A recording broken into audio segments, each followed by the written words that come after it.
Hey y'all, happy Friday. Welcome to another What Else is Going On, aka We Go podcast YouTube video. I'm your girl, your host, Taria.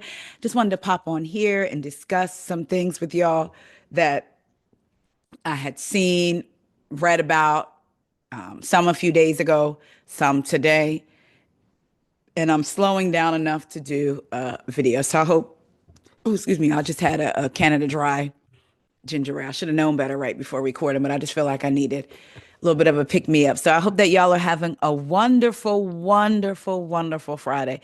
Quick random question. If y'all drink Canada Dry, which do you prefer, Seagram's or Canada Dry? Y'all just heard me say if you drink Canada Dry. I meant if you drink ginger ale, which one do you prefer? Seagram's or Canada Dry? If you say Seagram's, I'm gonna have to block you. No, I'm just kidding. But I don't like Seagram's unless it's a wine cooler. I like Canada Dry ginger ale. So y'all let me know y'all preference. I just had this discussion when I was in New Orleans. We randomly started talking about sodas. I forget what the reason. I was like, Canada Dry, please. But anyway, y'all let me know.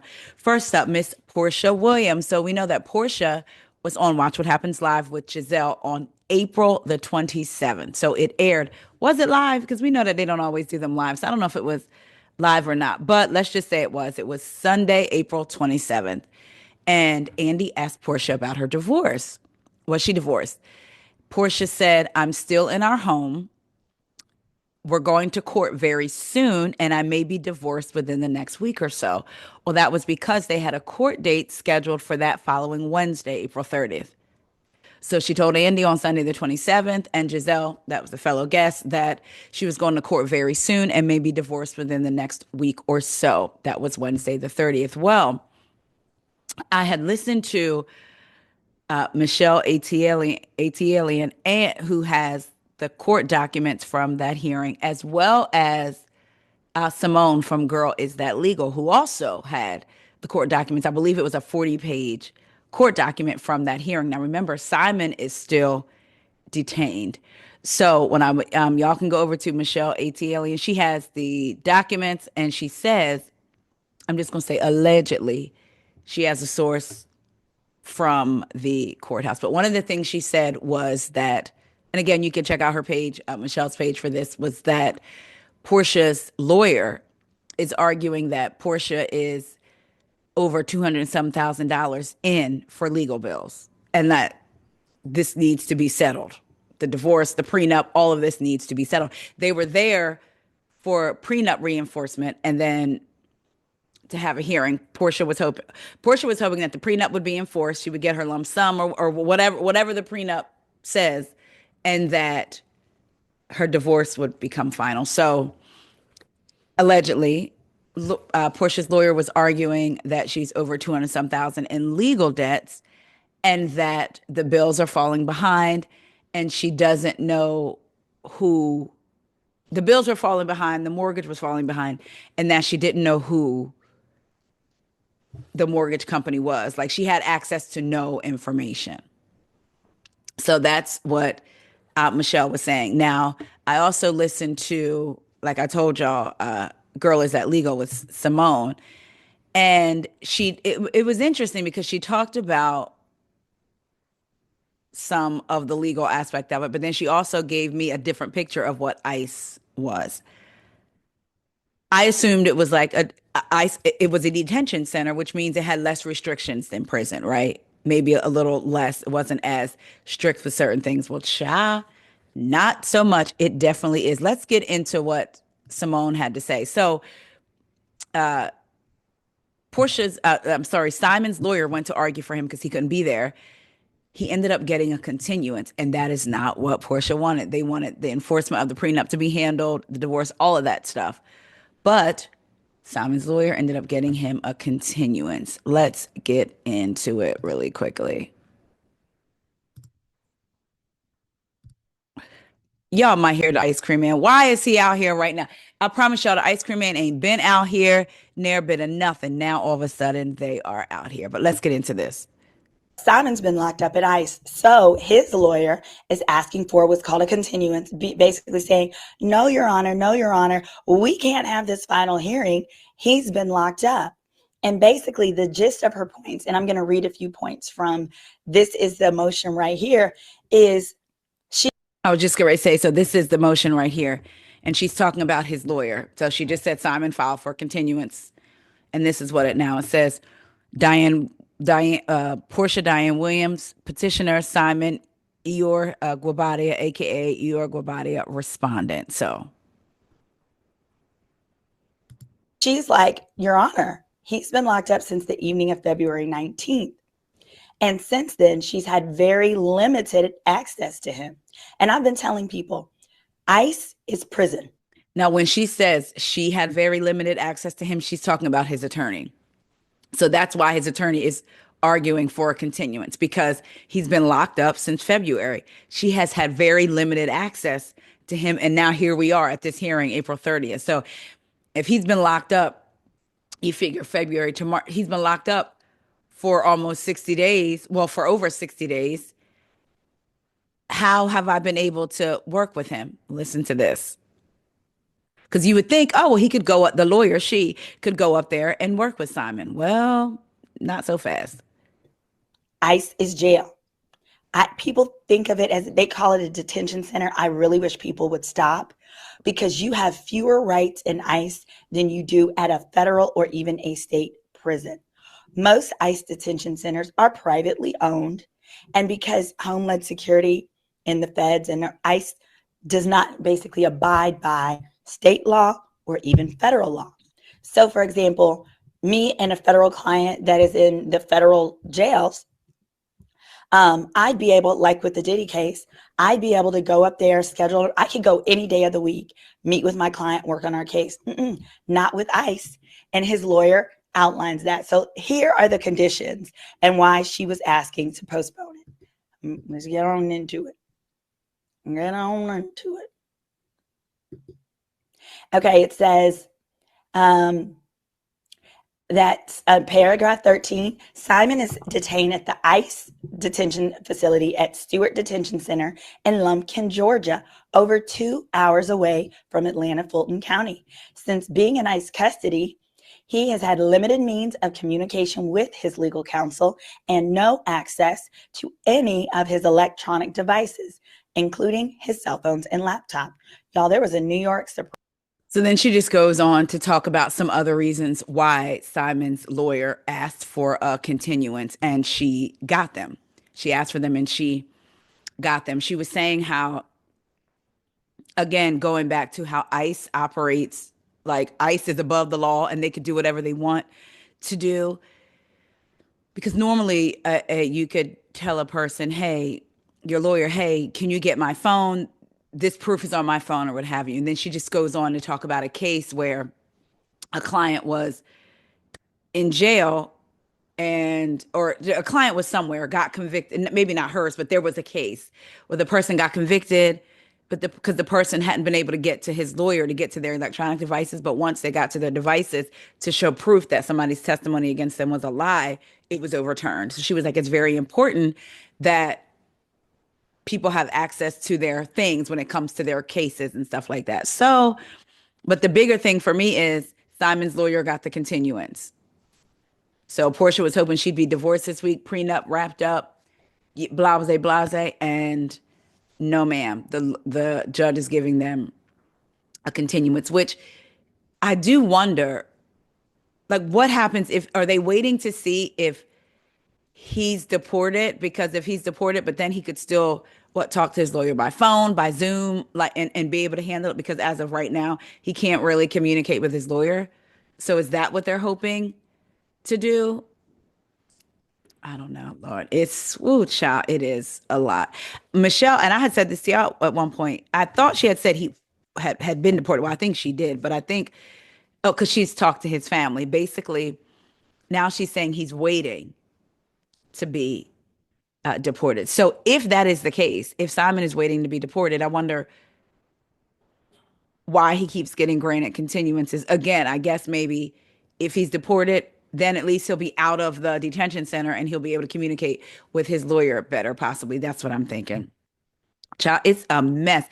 But I'll tell you what, we talked about before, I believe, Portia's lawyer had made mention of Portia's the money that she's been spending, and I believe they said on Simon's frivolous filings.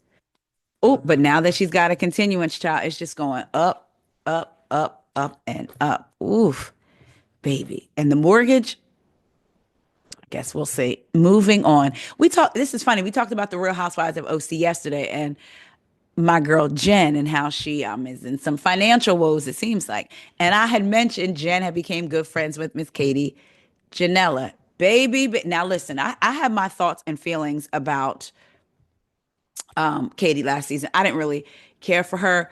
Do I like Heather? Yes. But was it about Heather? I mean, some of it was stupid, like, okay, the paparazzi thing, let it go. But some of it just seemed like, Katie, you might have, as Cynthia says, a little lying problem. There were some lies that she had got caught in, like and the incident where the road rage incident, where allegedly she followed someone because they like shook their head at her when they were driving and blocked them into their driveway, and then she called the police and the police came and slammed him on the ground and got arrested, and he ended up winning a suit against Katie. There were a couple other little things that it seemed like, Katie, is that but overall I did think once we got past the whole Heather of it, like the stupidness of it, like the paparazzi of it, like maybe okay, maybe she may be a fit for these ladies. Well, child, listen here. Now, mind you, what I just read to you before about Portia, I read it through Yahoo Entertainment News, but it was on Watch What Happens Live because I just want to make sure I cite my sources. And then I played y'all some of Simone Girl, Is That Legal? She's beautiful. Um, what she was saying about, Simon and the continuance of it all. So this is from Reality Blurb. Honey, according to a new report, Katie Ginella might be leaving the Real Housewives of Orange County as she is having a hard season and facing wild accusations from the cast. Additionally, she reportedly got into a big altercation with two of her co-stars, Emily Simpson and Gretchen Rossi. I said, oh, well, that's different from Heather. I will say I want to go back to last season. One thing I did not like is even though I thought Katie might be telling a little bit of the not truth, I didn't like when Emily, a lawyer who was working, what's the name of, oh my gosh, she was working for basically people that have been um, incarcerated and shouldn't have been, right? Oh man, I forget the name of it, but she was working there for them. So as a lawyer, you would hope with her working with them, her of all people would know how the justice system can be very unfair to people that don't look like her, right? And I didn't like when they came at Katie, like with this whole incident with the policeman and all that happened. Well, what do you think? The police are lying?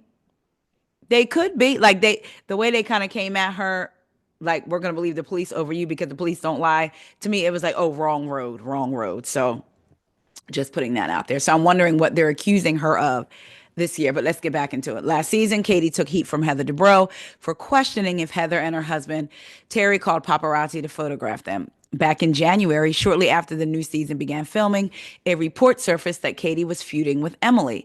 It's been a really hard season for Katie, and the women have thrown some wild accusations against her, shared an insider in an interview with OK Magazine. She's been called a liar, but she's 100% held her own and not relented. Even more, the outlet is reporting that Katie might be exiting the show after getting into some drama with Emily and Gretchen, which led to her missing a current cash trip. Katie wanted to go on the trip, a source shared to OK, but she was not allowed to. Let's just say her future on RHOC is not looking bright. She got into a major altercation with Gretchen Rossi and Emily Simpson, continued the source without saying too much. A major announcement will be coming soon regarding her status on the show. Ciao. After fans on Twitter noticed Katie was missing from the cast's ongoing trip in Amsterdam, she popped up on an Instagram photo with Patrick Simpson and I'm not sure how to say the name, Pol apostrophe, and then last name Atteu. I don't want to butcher the name, at their boutique in Beverly Hills. So let's look at that. This is from Dorinda Deadly, and they say, is Katie not on the cash trip? And then this is Katie. Fun day. Patrick Simpson must have did it in his story, and she's at the boutique and not on the trip. And then somebody said, one of the comments said, hold on. I heard she got fired halfway through the season. I don't know. We don't know, but we do know she's not on the cash trip. If this is true, I guess we may be hearing an announcement soon. I don't know. Katie, what happened, girl? What is going on? I want to jump back over to the lawsuit topic for a minute. So let's get into something that happened last year. Hold on. Let's get into this. Y'all remember this happened last year? I lost it. I couldn't believe she grabbed my neck and was screaming at me. And she said something really horrible to me. She, was like, get down on the floor and let me rock you like the babies you'll never have. Like, they cut all that out. Like, these women really went for the, Contessa said that? Mm-hmm, yeah. Allegedly. Not allegedly. She said it. There's no, I'm not saying alleged shit. This shit happened. I dare a bitch to sue me. I will tear everybody ass up. I didn't say no. I could own Bravo. A bitch could own Bravo. Hi, Contessa here. She did not say that. She is a pathological liar, and she asked for the lawsuit, so let's give her one. Fortunately, there were about 10 people in that room, and all of them are going to be called as witnesses in this defamation lawsuit.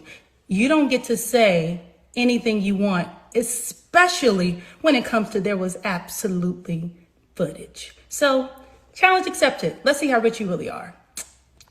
Oh, shit. I lost it. I couldn't believe. So this is Buffy. Remember, Buffy was on the season of Married to Medicine. Some people say, oh, Buffy is still talking about her experience. She needs to let it go. Y'all let me know what y'all think.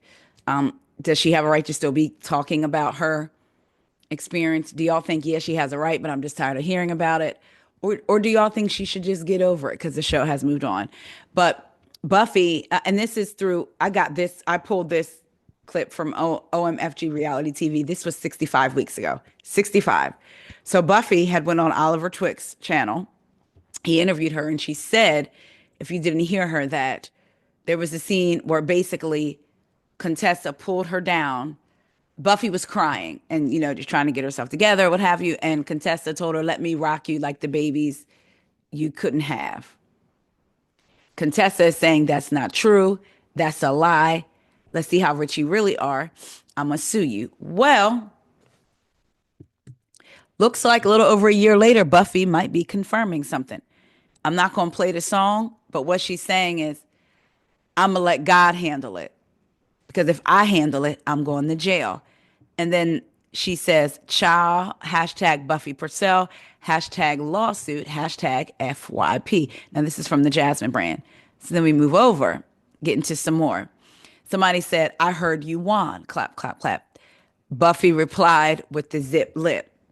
Somebody else says, let him fix it, queen. His gloves are bigger than ours, but have yours on standby. Buffy said, he's already fixed it. I'm good.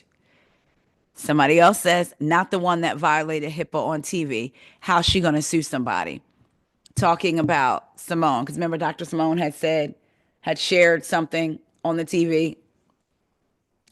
Y'all remember, I forget what exactly it was. And then there was some debate on whether it was a HIPAA violation because Buffy had shared it on screen with her and Simone just repeated it. So there was some argument about that. But Buffy replied to that person. Okay. Buffy replied to that person, nah, the one who grabbed my face and shamed me for crying about my dead babies. And this is. And for her to, in my opinion, last episode, when anybody is seeing how the season goes, trying to make it to the season 2, right? You just playing it up for the cameras. I was like, sis, because I understand, but let's just fix your face because there is a camera here.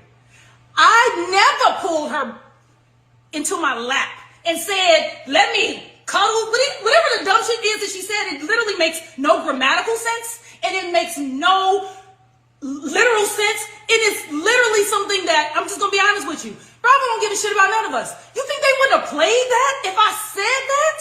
So stop using other people's reputation to try to get a little attention, okay? I want to be very, very clear. I was nothing but kind to her. And for her to, in my opinion, last episode, when anybody is... See, also that was Dr. Contessa's initial response, and then she came back with the whole defamation.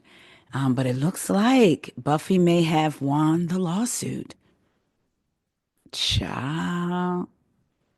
What y'all think? Do y'all want Buffy to now move on from it? Do you want everybody to just move on from the Buffy season? I would have liked, I'm not going to lie, I would have liked to see her back, to see her not let Jackie slide on some things. I feel like the cast, some of the cast be letting Jackie slide. Jackie gets the role of, let's do a lemon squeeze. Squeeze the lemon. I have thought from season 1, because Married to Medicine, it was RHOA and then Married to Medicine were my 2 favorite shows. And then the rest of the Housewives, fell in there. I always felt like Dr. Jackie was just as bad as the other woman. She just kept hers under wraps. The way she would body shame and talk about them ladies' bodies and stuff. Child. But yeah, so is there any lifetime where you would like to see Buffy come back? For me, I wouldn't care if she did or didn't. But if she did and brought this up, there's going to need to be some resolve, because you know what I'm saying? Like, we can't but I also look at it like it happened to her, and maybe because she feels like she didn't get any real closure, she's going to keep talking about it. Sort of like with Monique and Tyler Perry and Oprah, right? Maybe they feel like until I get the public acknowledgement that I'm looking for and the public apology that I'm looking, like, for real, even though Jackie said, I'm sorry, I'm done with it. Who knows? But y'all let me know what y'all think about lawsuits. Is everywhere, ain't they? So it looks like Buffy won her lawsuit against Contessa, the defamation. Child, Katie may not be on the show, honey. She may not have been allowed to go on a cash trip. If this is true, what could a housewife have done to not be able to go on a cash trip and for the network to not want to have the drama? What must she have done? Child, and let me know what y'all think about Miss Porsha, y'all, in this continuing legal battle with Simon. Love y'all. I'm about to gear myself up to get to this gym, and I'll talk to y'all later. See ya.